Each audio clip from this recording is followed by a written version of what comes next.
vous, chez vous, en ce vendredi 16 avril, depuis plusieurs jours, nous entendons le récit de la rencontre entre Jésus et Nicodème.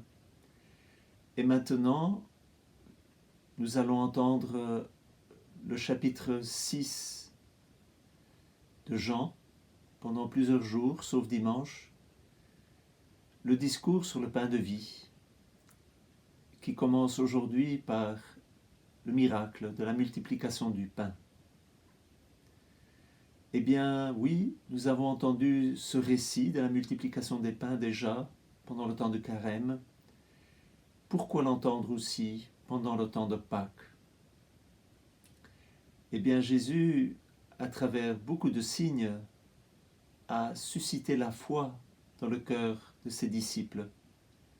La multiplication de pain en est un grand signe.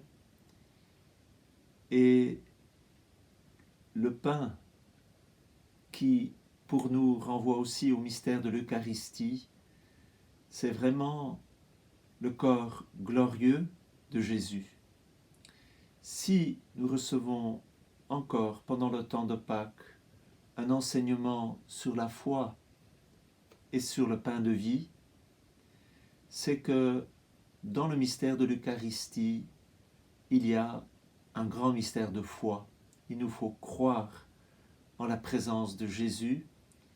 Il nous faut croire dans le fait que dans le mystère de l'Eucharistie, nous recevons le mystère de la mort, de la passion, de la mort et de la résurrection de notre Seigneur.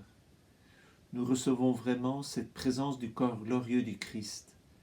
Nous nourrissons de ce corps glorieux et nous formons ce corps en le consumant, en y croyant, en y adhérant.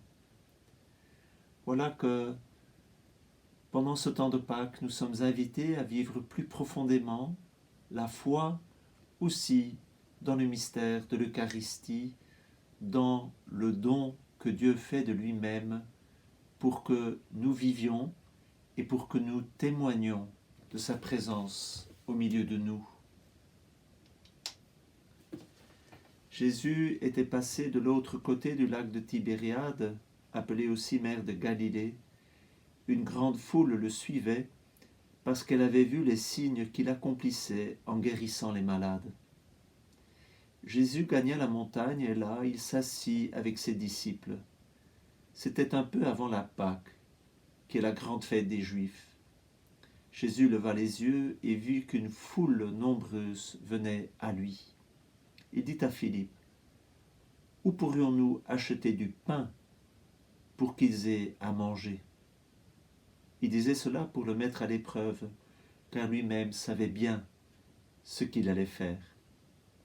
Philippe lui répondit, « Le salaire de 200 journées ne suffirait pas pour que chacun ait un petit morceau de pain. » Un de ses disciples, André, le frère de Simon-Pierre, lui dit, « Il y a là un jeune garçon qui a 5 pains d'orge et 2 poissons, mais qu'est-ce que cela pour tant de monde ?»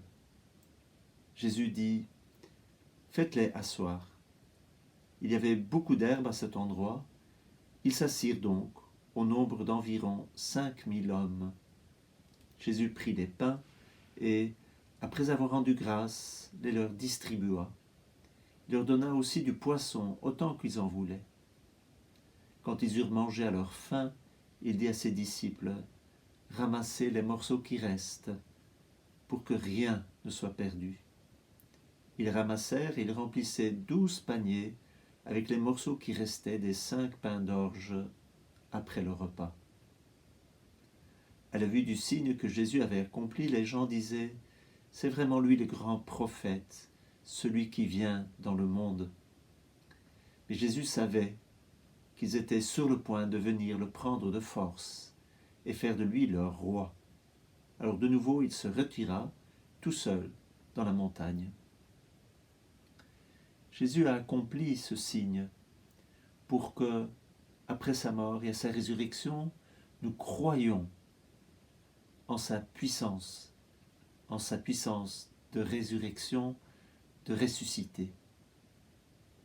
Il ne voulait pas être un roi temporel. Il voulait être le roi qui règne aussi à travers le mystère de sa résurrection. Alors puissions-nous croire en Jésus, croire dans le mystère de l'Eucharistie, nous nourrir de ce sacrement pour que ce Christ ressuscité nous transfigure progressivement, qu'il soit au cœur de l'Église le signe, et non seulement le signe, mais sa présence. Bonne journée, à demain.